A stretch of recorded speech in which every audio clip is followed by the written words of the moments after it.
वही हुआ ना जिसका खतरा था। रूस ने यूक्रेन पर हमला कर दिया है, मगर सवाल यह है कि मिलिट्री स्ट्रेंथ यानी फौजी कुवत किसकी ज्यादा है, रूस की या फिर यूक्रेन की? किसका पलड़ा भारी है? दोनों मुल्कों के पास एटम बम की तादाद कितनी है और किसके पास कितने लाख फौजी हैं?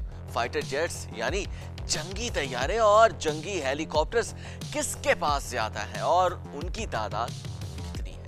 और आखिर दोनों मुल्कों का झगड़ा क्या है? आइए जानते हैं इस वीडियो में। सोवियत यूनियन 1922 में कायम हुआ था। उस वक्त यूक्रेन भी उसी का हिस्सा था। फिर 1991 में सोवियत यूनियन टूट के रूस बन गया और यूक्रेन आजाद हो गया।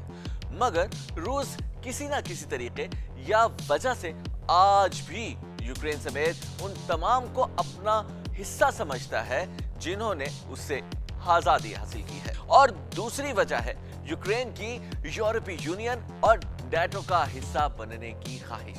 अगर ऐसा हो जाए तो यूक्रेन का डिफेंस सिस्टम भी मजबूत हो जाएगा और उसकी इकोनॉमी भी बहुत ऊपर चली जाएगी, और रूस ऐसा बिल्कुल नहीं चाहता। यह वजह है कि दोनों में लड़ाई जारी है। वैसे इससे पहले 2014 में भी रूस और यूक्रेन में जंग हो चुकी है। खैर, अब बात दोनों मुल्कों की फौजी कुवत की कर लेते हैं। तो जनाब, रूस की फौज की ताकत के मुकाबले में यूक्रेन की मिलिट्री पावर बहुत कम है। असल में दोनों की पावर का कोई मुकाबला ही नहीं बनता।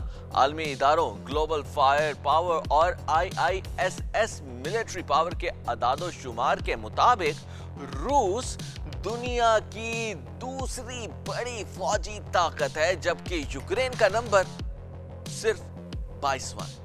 फौज की तादाद की बात की जाए तो रूस के पास मजमूई तौर पर तकरीबन 29 लाख फौजी हैं और उनमें से एक्टिव फौजी हैं 9 लाख, जबकि रिजर्व दस्ते 20 लाख हैं। रिजर्व दस्ते में वो लोग भी शामिल हैं जो गुज़िश्ता 5 साल के अरसे में फौज में रह चुके हैं, जबकि यूक्रेन के पास सिर्फ 11 लाख फौज है।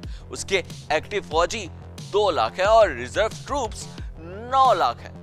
और अब बात फाइटर जेट्स की यानी जंगी तैयारों की। यहां भी दोनों मुल्कों में जमीन आसमान का फर्क है।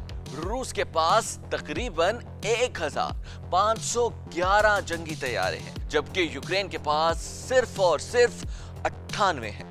रही बात जंगी हेलीकॉप्टर्स की, तो रूस की जंगी हेलीकॉप्टर्स की तादाद 544 है, जबकि यूक्रेन के पास सिर्फ 34 हेलीकॉप्टर्स हैं। और टैंकों की सूरत हाल भी कुछ ऐसी ही है। रूस के पास टैंक्स है 12,240 और यूक्रेन के पास 2,596।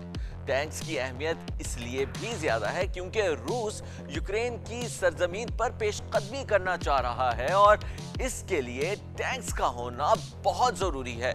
अब टैंक से आते हैं बख्तरबंद गाड़ियों और एक जगह से दूसरी जगह आसानी से मूव की जा सकने वाली तोपों की तरफ।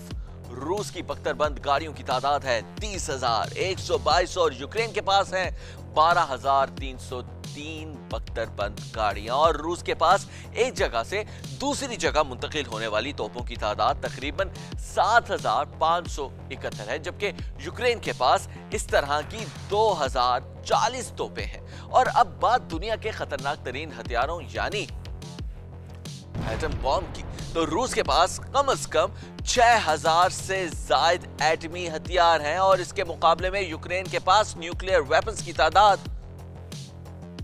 0 है।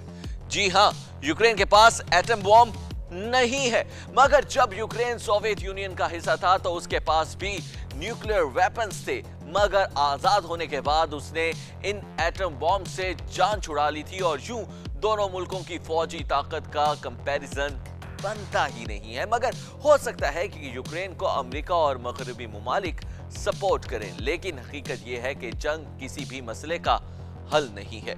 रूस, यूक्रेन और पूरी दुनिया ये बात जिस कदर जल्द समझ जाए बेहतर है। अगर आपको ये वीडियो पसंद आई है तो इसे लाइक कीजिए, चैनल को सब्सक्राइब कीजिए और शेयर करना तो मत ही भूलिए।